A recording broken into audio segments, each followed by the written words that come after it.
on you. Right now at 4, the conflict between Israel and Hamas is in its 5th day. At least 24 Americans are dead. Dozens more are missing as the fighting intensifies in the Gaza Strip. Thanks for being here. I'm Kay Quinn. And I'm Brent Solomon. President Biden again reaffirming U.S. support for Israel today in Washington. NBC's Jay Gray reports. For the 5th day now, rockets fill the air between Gaza and Israel, a fight that could soon shift to the ground, with Israeli tank battalions gathering along the border and more than 300,000 soldiers shifting from reserve to active duty. U.S. support growing in the region. American warships and fighter jets now in place in the eastern Mediterranean. The first shipment of American weapons and ammunition landing in Israel overnight. And we now know a team of U.S. military technical experts experienced in hostage recovery are on the ground as advisors with reports of dozens of American hostages in Gaza. President Biden, in what's become a daily message, promising continued support. My commitment to Israel's security and the safety of the Jewish people is unshakable. The United States has Israel's back. Jay Gray, NBC News. A Metro East couple stranded in Israel is now heading home. Danny and Carmen Rowe of Godfrey had traveled to Israel Friday with several church groups. Following the Hamas attack, they were stuck in Tel Aviv. Today, their daughter tells 5 on Your Side her parents found a flight out last night. They're expected to arrive back in St. Louis tomorrow afternoon. The state of Missouri showing support for Israel. Lieutenant Governor Mike Kehoe, acting on behalf of Governor Mike Parsons, has ordered the Missouri State Capitol dome to be lit blue and white in honor of Israeli and American lives lost, including one Missourian. In a joint statement, they denounced the terrorist attacks committed by Hamas. The Capitol dome will shine Friday at sunset through Sunday sunrise. You can also read the latest on the Israel-Hamas war on KSDK.com. For a link to our stories, text the word Israel to 314-425-5355. Now to a developing story in Washington. House Republicans have selected their nominee for House Speaker.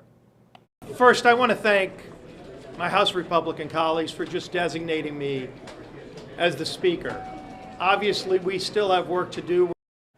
A majority of Republicans voted to send House Majority Leader Steve Scalise's nomination to the House floor, where he'll need to secure the majority of the full chamber. That's about 217 votes. Democrats, united behind House Minority Leader Hakeem Jeffries as their nominee, urged their Republican counterparts to keep the process moving.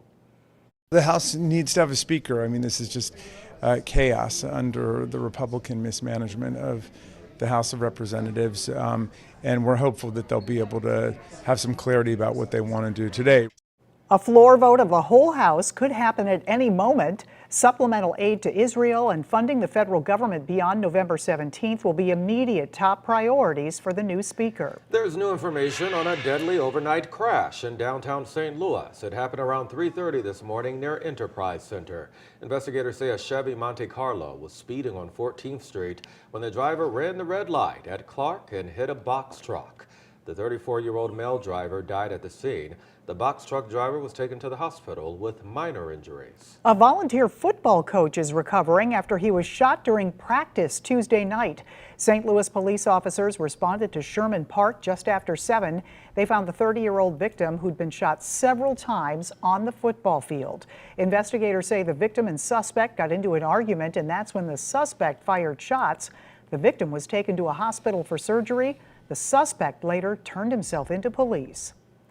Tonight, the city of St. Louis will host a public meeting, one in a series of meetings to address reparations to Black residents. Mayor Tashara Jones selected a reparations commission. This was nearly a year ago.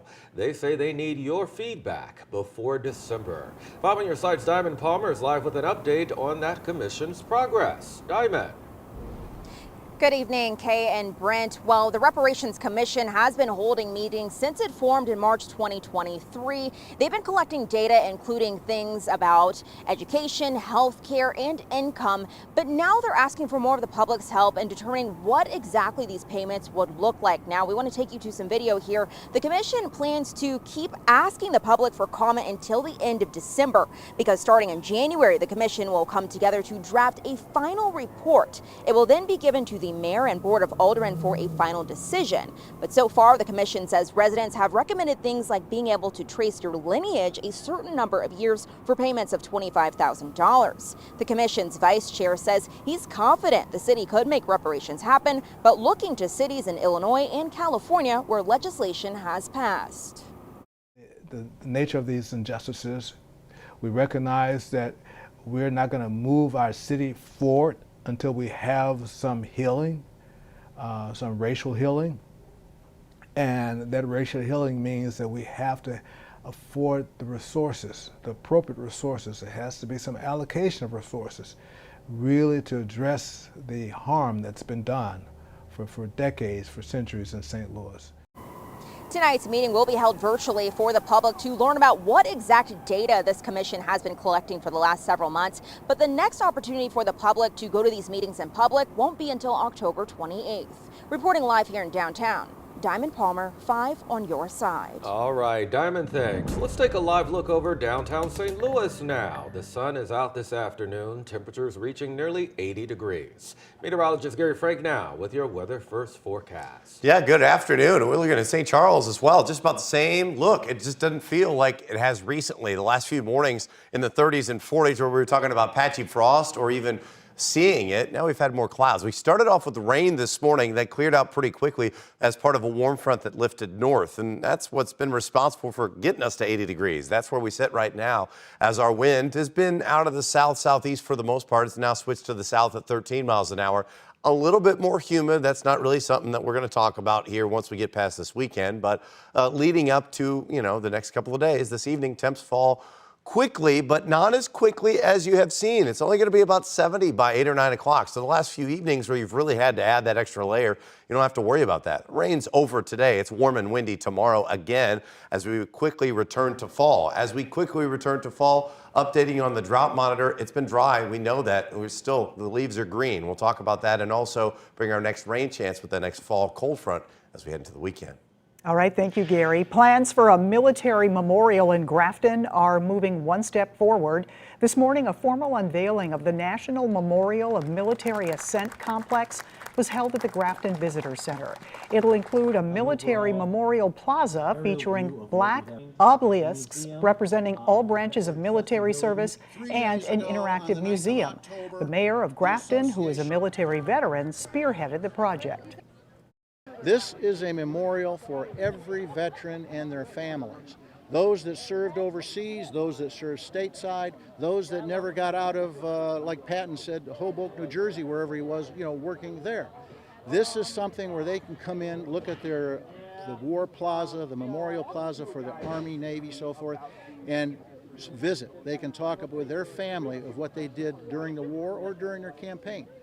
A fundraising campaign is underway to raise $6 million for the military memorial. The project is expected to take about 4 years. And still ahead, a deer sparking a warning from the Missouri Department of Conservation why you're being asked to leave the wildlife alone. Striking workers in St. Louis unite. Employees from 3 different industries will gather for a demonstration just hours from now. Going to be, I'm 6.5 years approaching no evidence of disease, which is a huge thing to celebrate. Battling ovarian cancer, the organization hoping to make an impact for those facing the disease.